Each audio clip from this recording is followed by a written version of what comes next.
We're back in studio and it's African History Month, and as we've been doing all week and last week and we'll continue until Friday, we're crossing over to different people from the continent so that we can learn firsthand about their country. So now we go over to another young person. Her name is Ruth Gabra. I'm going to need some help. She's from Ethiopia. Ruth, good morning. Good morning. Give us give us your surname, please. I don't want to butcher your name. You tell me your surname. It's Ruth Gebra Medhin. Gabra Matin. Yes, Gebra Medhin. What language is your surname in? It's in Amharic it's also in Tigrinya. Yeah. So it's in Amharic. Okay. So is that the national language of Ethiopia? Yes, it's the working language. But we have more than 80 languages like it. We have more than 80 ethnicities, so we have more than 80 languages. Are you saying 80? 80? Euro, yes. Wow, fascinating. Now, Ethiopia is such a fascinating country. You know, Haile Selassie is from Ethiopia.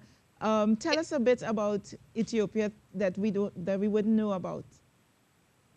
I guess most people don't know that the time system, it's 2011 now in Ethiopia. Oh, why is that?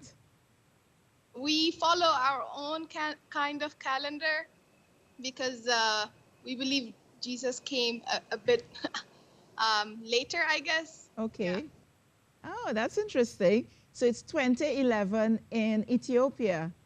So yes. You are 7 years behind the 2018 calendar. How do you manage that? I guess like by just keeping track. I guess people get confused a lot because our New Year is also in September, so we have in the middle of the year we change years. That probably gets a little confusing, or is it that it's the norm? It's the norm once you're in Ethiopia that people don't feel the difference if you're living there. Yeah. I had to adjust when I came out of Ethiopia here in NYUAD. Yes. Yeah. Okay, so tell us a bit about the food. I've had Ethiopian food already, and you have some very interesting food. Share with us. Yeah, so the most common food is injera with wet, which is basically the spongy bread as a base. And then you have different sauces on top of it.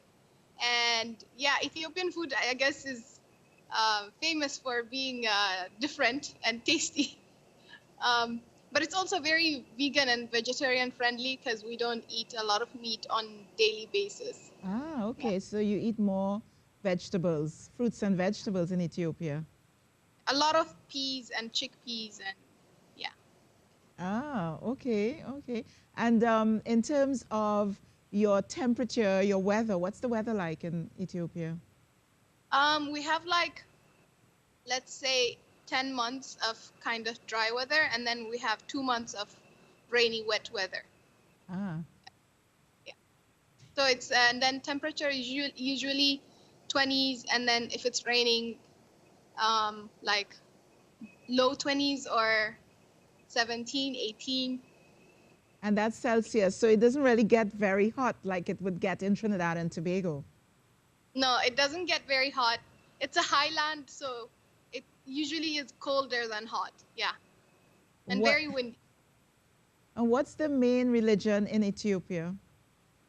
It's Ethiopian Orthodox. Mm-hmm. So Christianity, but again, a bit different because, yeah, it's Ethiopian Orthodox with a huge population of Muslim, I would say. So before I let you go, I have one question to ask you. But before I ask that question, I had some Ethiopian coffee once. I could not sleep after that. What do you guys put in your coffee? Yeah, that's true. Yeah, our coffee is very, very concentrated.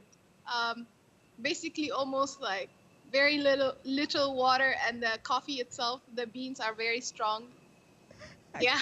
I know that from firsthand, I tell you. So my final question to you, Ruth, before I let you go, is as a young person on the continent, what's your vision? What's your dream for the continent, or perhaps even beyond the continent, your country and beyond?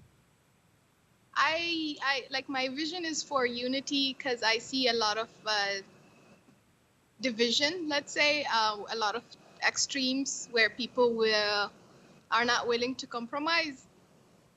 So my vision for my country and the continent is to unite and then grow as one. Thank you so much, Ruth, for joining us from Ethiopia. It's such a pleasure chatting with you this morning. And do enjoy the rest of your day. And we continue to talk to people. Oh, before you go, tell us something in your language. Is it Aramaic you said? Like a sentence? Yes, tell us something like, good morning, Trinidad and Tobago. Have a great day. Oh, Trinidad and Tobago, melkam kan ihunlachu lazare. Thank you so much. Thank you so much, Ruth. And continue to have a wonderful day yourself. That's how we do it. And tomorrow we visit yet another country on the continent as we commemorate African History Month here in Trinidad and Tobago. But right about now, I cross over to Carrie, who's right next door. And you have with you Philip. Hey, Good morning, Philip from Heroes Foundation. Thanks for having me, guys. Yeah, and I'm going to let Carrie take it away. All right, thanks a lot, Lisa. And so much we learned in this program, right? I didn't even know that they have a different time observance I in know, Ethiopia. I did not know that So imagine either. 2011 there. Yeah. So if you go there, you go back in time. Yeah, interesting. And if I'd look younger. That's a good one, Carrie.